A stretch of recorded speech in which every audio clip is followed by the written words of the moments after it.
सास हो तो ऐसी, बहू कहाँ मर गई। अंदर से आवाज आती है, जिंदा हूँ माँ जी। तो फिर मेरी चाय क्यों अभी तक नहीं लाई। कब से पूजा करके बैठी हूँ, ला रही हूँ माँ जी। बहू चाय के साथ भजिया भी ले आई। सास ने कहा, तेल का खिलाकर क्या मारोगी।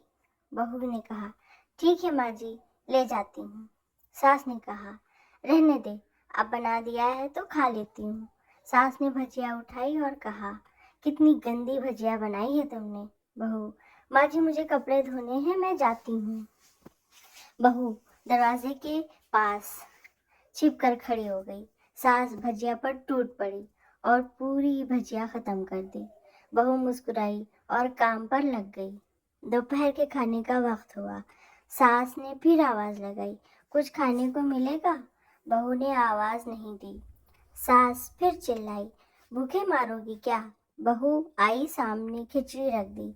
सास गुस्से से, ये क्या है, मुझे इसे नहीं खाना, इसे ले जाओ यहाँ से। बहू ने कहा, आपको डॉक्टर ने दिन में खिचड़ी खाने को कहा है, खाना तो पड़ेगा ही। सास मुंह बनाते हुए, हाँ तू मेरी माँ बन जा। फिर बहू मुस्कुराई और चली गई। आज इनके घर पूजा थी।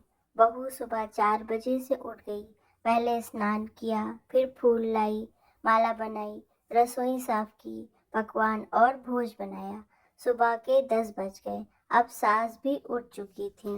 बहू अब पंडित जी के साथ भगवान के वस्त्र तैयार कर रही थी।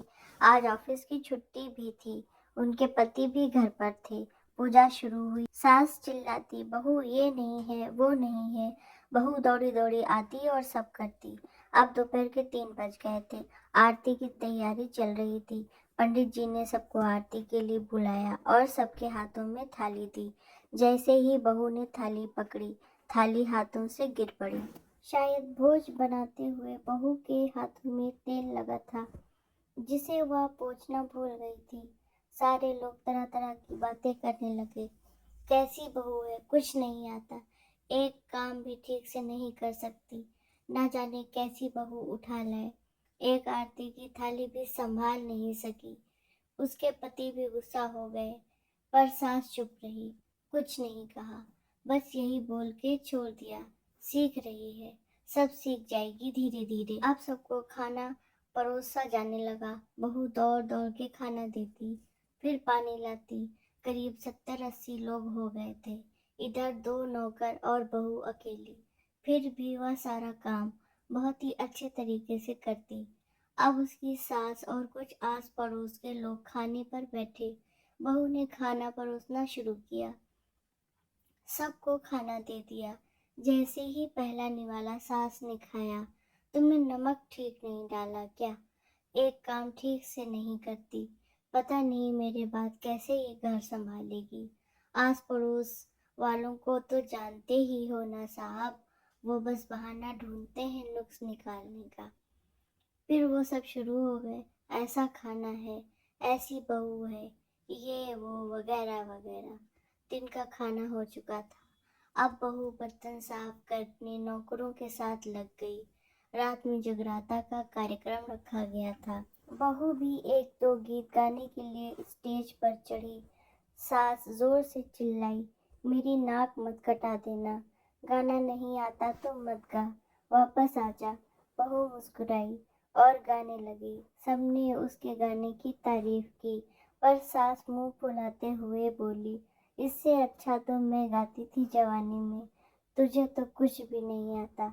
बहू मुस्कुराई और चली गई। अब रात का खाना खिलाया जा रहा था। उसके पति के ऑफिस के दोस्त साइड में ही ड्रिंक करने लगे। उसका पति चिल्लाता, थोड़ा बर्फ लाओ, तो सास चिल्लाती, यहाँ दाल नहीं है। फिर चिल्लाता, कोल्ड ड्रिंक नहीं है, पापड़ ले आओ। इधर उधर आखिरी में उसके पति की शराब गिर पड़ी उसके एक दोस्त पर और बोतल टूट गई। पति गुस्से में 2 झापड़ अपनी पत्नी को लगाते हुए कहता है, जाहिल कहीं की, देख कर नहीं कर सकती, तुझे इतना भी काम नहीं आता। सारे लोग देखने लगे। उसकी पत्नी रोते हुए कमरे की तरफ दौड़ी। फिर उसके दोस्तों ने कहा, क्या यार, पूरा मूड खराब कर दिया। यहाँ नहीं बुलाया होता, हम कहीं और पार्टी कर लेते। कैसी अनपढ़ गंवार बीवी ला रखी है तूने। उसे तो मेहमानों की इज्जत और काम करना तक नहीं आता। तुमने तो हमारी बेइज्जती कर दी। अब आस पड़ोस की औरतों को और बहाना मिल गया था। वो कहने लगी, देखो क्या कर दिया तुम्हारी बहू ने, कोई काम की नहीं है। मैं तो कहती हूँ कि अपने बेटे की दूसरी शादी करा दो, छुटकारा पाओ इस गंवार से।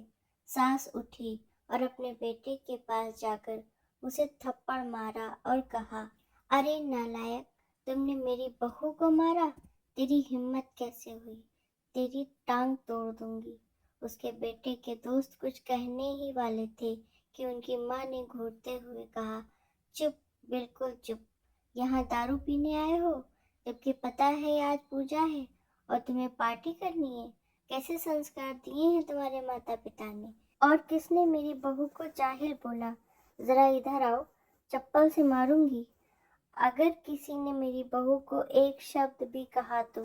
अरे पापी, तूने उस लड़की को बस इसलिए मारा कि तेरी शराब टूट गई। पापी, वो बच्ची सुबह 4 बजे से उठी है, घर का सारा काम कर रही है, न सुबह से नाश्ता किया न दिन का खाना खाया, फिर भी हंसते हुए सबकी बातें सुनते हुए, ताने सुनते हुए घर के कामों में लगी रही। तेरे यार दोस्तों को वो अच्छी नहीं लगी। जूते से मारूंगी तेरे दोस्तों को जो कभी उन्होंने ऐसा कहा। उसके यार दोस्त चुपके से खिसक गए। अब सास बहू के कमरे में गई और बहू का हाथ पकड़कर बाहर लाई। सबके सामने कहने लगी, किसने कहा था अपनी बहू को घर से निकाल के दूसरी बहू ले आना। जरा सामने आओ। कोई सामने नहीं आया। फिर सास ने कहा, तुम जानते भी क्या हो इस लड़की के बारे में। ये मेरी माँ भी है और बेटी भी। माँ इसलिए मुझे गलत काम करने पर डांटती है और बेटी इसलिए कभी कभी मेरे दिल की भावनाएं समझ जाती है। मेरी दिन रात सेवा करती है, मेरे हजारों ताने सुनती है, पर एक शब्द भी गलत नहीं कहती, ना सामने ना पीठ पीछे। और तुम कहते हो दूसरी बहू ले आऊं। याद है ना छुटकी की दादी, अपनी बहू की करतूत। सास ने गुस्से में पड़ोस की महिला से कहा, अभी पिछले हफ्ते ही तुम्हें मियाँ बीवी भूखे छोड़ घूमने चले गए थे। मेरी इसी बहू ने 7 दिनों तक तुम्हारे घर पर खाना पानी, यहाँ तक कि तुम्हारे पैर दबाने जाती थी, और तुम इसे जाहिल बोलती हो। जाहिल तो तुम सब हो जो कोयले और हीरे में फर्क नहीं जानते। अगर आइंदा मेरी बहू के बारे में किसी ने एक लफ्ज भी बोला तो मुझसे बुरा कोई नहीं होगा, क्योंकि ये मेरी बहू नहीं, मेरी बेटी है। बहू सिसकियां लेते हुए फिर कमरे से चली गई। सास ने एक प्लेट उठाई और भोजन परोसा और बहू के कमरे में खुद गई। सास को भोजन लाते देखा तो बहू ने कहा, अरे माँ जी, आप क्या कर रही हो, मैं खुद ले लेती।